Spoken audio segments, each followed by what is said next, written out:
ایک سوال جو یہاں پر بہت وضاحت کے ساتھ ذرا تھوڑی وضاحت کے ساتھ بیان کرنا مقصود ہے وہ یہ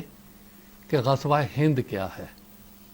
اس میں کوئی شک نہیں کہ اس بارے میں احادیث کی کتابوں میں آتی ہیں اور مختلف راویوں سے اور الفاظ میں یہ بیان ہوئی ہیں۔ مثال کے طور پر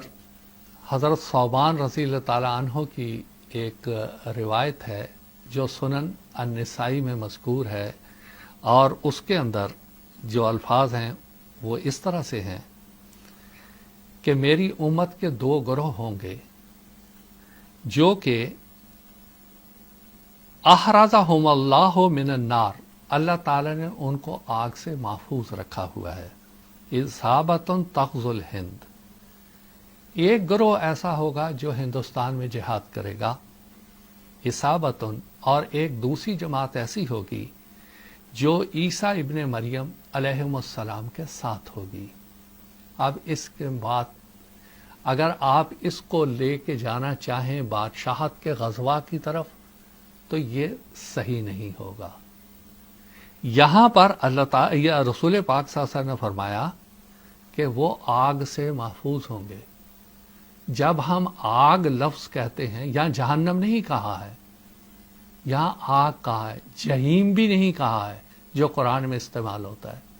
یہاں آگ کہا ہے،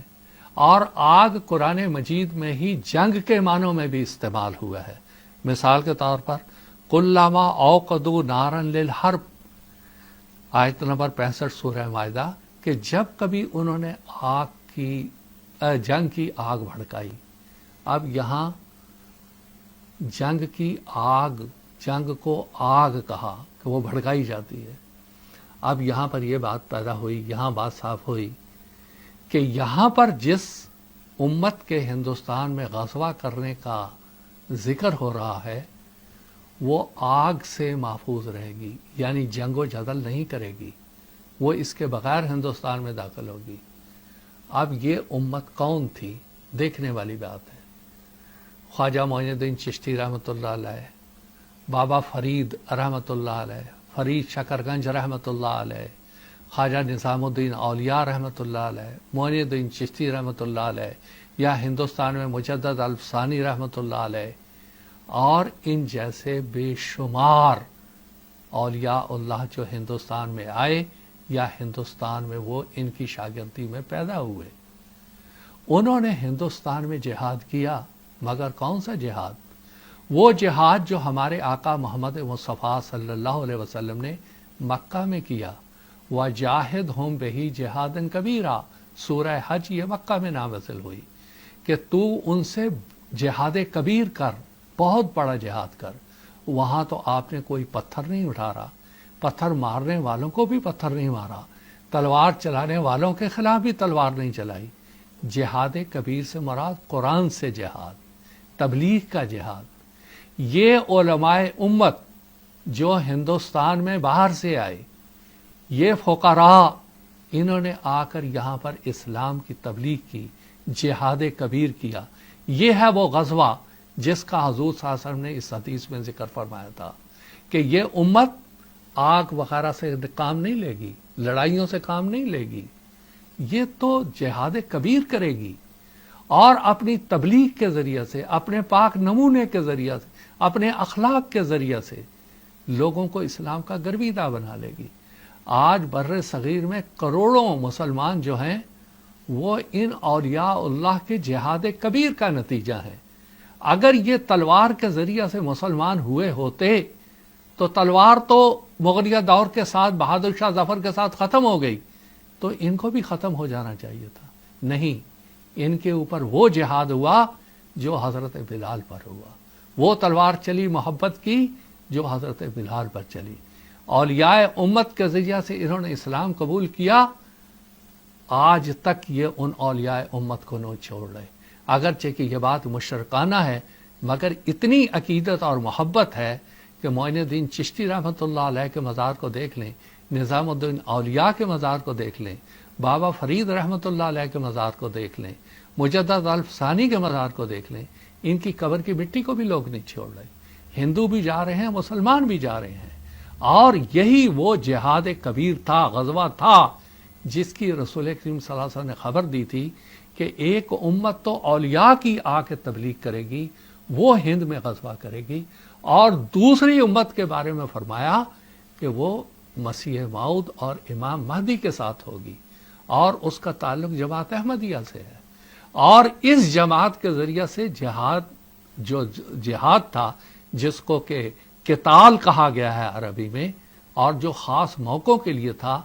بانی جماعت احمدیہ امام مہدی مسیح موعود علیہ السلام نے فرما چکا ہے سید کونین مصطفیٰ عیسیٰ مسیح کر دے گا جنگوں کا التوا، کہ مسیح موعود آئے گا تو وہ جنگوں کا التوا کر دے گا، وہ تو کوئی غزوہ کرے گا ہی نہیں۔ تو جب وہ غزوہ کرے گا ہی نہیں تو اس کے نام کے ساتھ غزوہ جوڑنا یہ حدیث کی منشا کے خلاف۔ تو جو جہاد انہوں نے کیا وہ جہاد کبیر ہے، کر رہے ہیں۔ اولیاء امت جو ہندوستان میں آئے انہوں نے جہاد کبیر کیا، آج بانی جماعت احمدیہ اور ان کے متبعین مبلغین وہ جہاد کبیر کر رہے ہیں، محبت سے لوگوں کو جماعت کے بارے میں بتا رہے ہیں، اور محبت سے لوگوں کو سمجھا رہے ہیں، اور لوگ اس کو قبول بھی کر رہے ہیں۔ اس پروگرام سے بعض لوگوں نے ایک تاثر یہ لیا کہ شاید یہ پروگرام جو ہے جس شکل میں پیش کیا جا رہا ہے، ہو سکتا ہے یہ تاثر غلط ہو یا جو بھی ہو، لیکن اس سے ایسے لگتا ہے کہ مسلمانوں کے خلاف یا مسلمان بادشاہوں کے جو انہوں نے خلاف تعلیم اسلام کام کیے اس کو بیان کر کے مسلمانوں کے خلاف ایک نفرت پیدا کی جا رہی ہے۔ دیکھیں اس زمانے میں اللہ تعالیٰ نے جس کو مسیح موعود امام مہدی بنا کے بھیجا، اور اس کے بارے میں بھی رسول کریم صلی اللہ علیہ وسلم نے فرمایا تھا یدع الحرب، کہ جو وہ آئے گا وہ جنگ کا خاتمہ کر دے گا،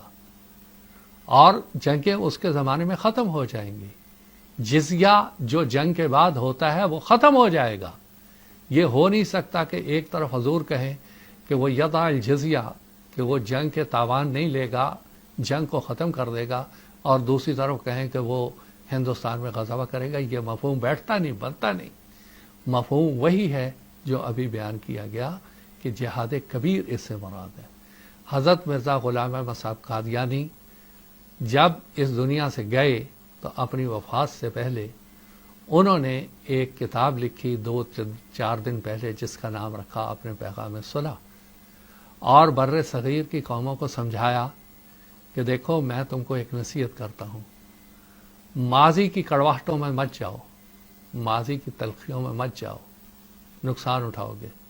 مستقبل کو دیکھو، اور ہندو مسلمان اور جو دوسری قومیں ہیں مل کے اور محبت سے یہاں رہیں، ایک دوسرے کے بزرگوں کا احترام کریں، اور ایک دوسرے کا احترام سیکھیں، اور اس جو اچھی قدریں ہیں اس کو اجاگر کریں، اپنی نسلوں میں وہ پیدا کرنے کی کوشش کریں۔ ہندوستان میں ہندو مسلم اتحاد کے بارے میں بانی جماعت احمدیہ حضرت مرزا غلام احمد صاحب قادیانی علیہ الصلاۃ والسلام فرماتے ہیں، ہندو اور مسلمان اس ملک میں دو ایسی قومیں ہیں کہ یہ ایک خیال محال ہے کہ کسی وقت مثلاً ہندو جمع ہو کر مسلمانوں کو اس ملک سے باہر نکال دیں گے، یا مسلمان اکٹھے ہو کر ہندوؤں کو جلائے وطن کر دیں گے، بلکہ اب تو ہندو مسلمانوں کا باہم چولی دامن کا ساتھ ہو رہا ہے۔ اگر ایک پر کوئی تباہی آوے تو دوسرا بھی اس میں شریک ہو جائے گا، اور اگر ایک قوم دوسری قوم کو محض اپنے نفسانی تکبر اور مشیخت سے حقیر کرنا چاہے گی تو وہ بھی داغ حقارت سے نہیں بچے گی، اور اگر کوئی ان میں سے اپنے پڑوسی کی ہمدردی میں قاصر رہے گا تو اس کا نقصان وہ آپ بھی اٹھائے گا۔ جو شخص تم دونوں قوموں میں سے دوسری قوم کی تباہی کی فکر میں ہے، اس کی اس شخص کی مثال ہے جو ایک شاخ پر بیٹھ کر اسی کو کاٹتا ہے۔ یا قلبی اذکر احمد عین الہدی الهدى مفني العدا برا كريما